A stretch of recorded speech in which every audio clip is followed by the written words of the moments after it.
Make sure to edit out them pores. Hi, I'm Matthew Pennington. I'm age 24. I am engaged and now have 2 kids.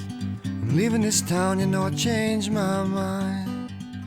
Easy living will do me fine. My childhood was your typical all-American childhood.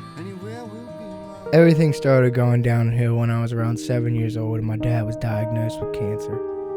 He ultimately, in the end, just lost, and he went from the strongest man we knew to nothing, laying in a bed, fighting for his life. He passed away on January 4th. I remember I was 10 years old. It was the first day back from winter break, and we barely even got through homeroom, and the nurses came and got me and my sister out of school and told us that we would be leaving with our mother, that our dad had took a turn for the worst. And, we went there to the hospital, and from there, we pretty much watched him die. My dad was pretty much my best friend in the world. Me and him did everything together.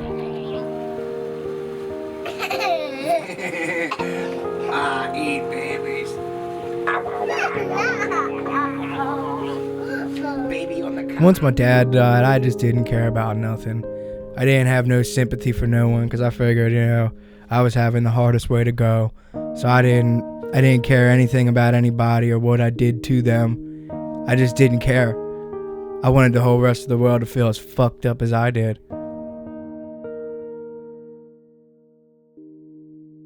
Family life just kind of fell apart. I just started acting out, I got one thing led to another. And I got into heavier and heavier stuff. Time in my life when I got arrested, I was pretty much at my worst of the worst. And to be honest with you, I think if things hadn't gone the way they did, they'd have probably ended up worse. We didn't think nothing of it. We're robbing a drug dealer. You didn't think you'd go to jail for that. Turns out, I was 17 years old. I just turned 17. I was charged with armed robbery, first-degree assault, possession with intent, and paraphernalia.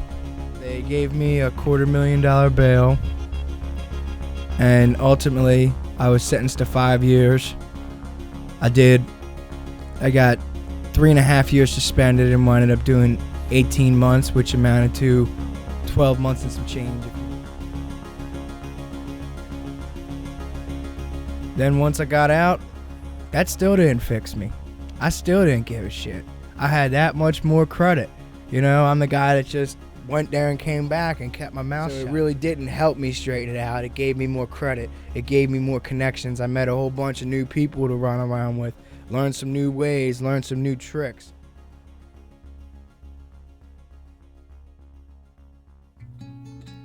Well, the big turning point in my life was actually I'd been in a kind of a knockdown, drag-out fight, and by the time it was all said and done, I came out, I had my separated shoulder, and I was at a time in my life where I already wanted to do good, kind of get away from all the bad stuff, and in the midst of that, I met my now fiance, the mother of my children, and that just gave me all the more will to do good.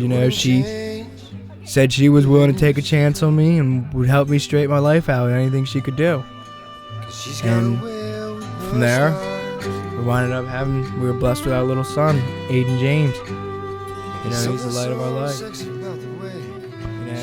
He really turned things around for me. I never really thought I could feel that much love in my heart again until him and her came along. And that changed all that, and it kind of started bringing, melting my ice cold heart, changing my evil ways, and it made me actually want to be a better person. It made me want to do good because, I wanted to be the kind of guy my son could look up to.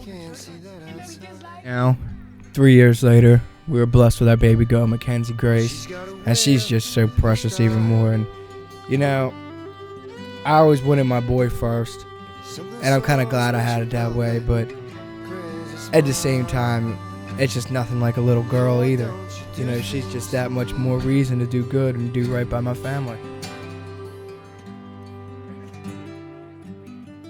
Try to use the way my dad was with me as a template for how I am with my kids, because my father was so good, and I think that's what tore me up the most, was that losing such a good dad, because it's nothing to lose a deadbeat. because he wasn't there anyway. But when you lose someone that was truly a good father, an awesome father, and the best man you knew, that's the hard part. You know, I just try to give my son as much love as my father gave me. One big thing is I remember my father always told me every day that he loved me, and I always make sure to do that with my son and my daughter. You know, my father always tried to include me in stuff, and I try to do the same. And it's just, you know, you just gotta kind of be there for him.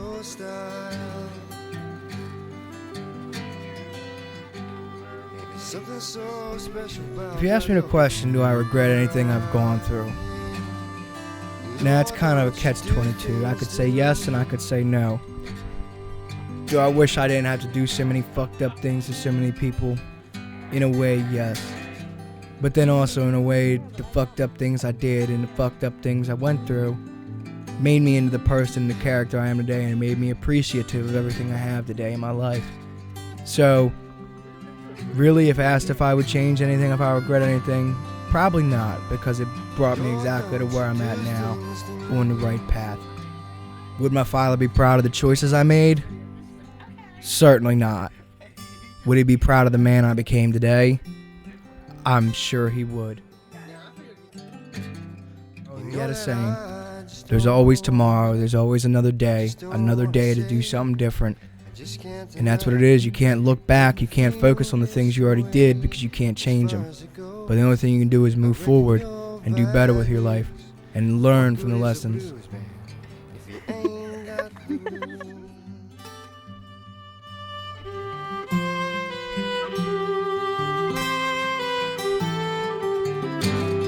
You know that I just don't want to admit it.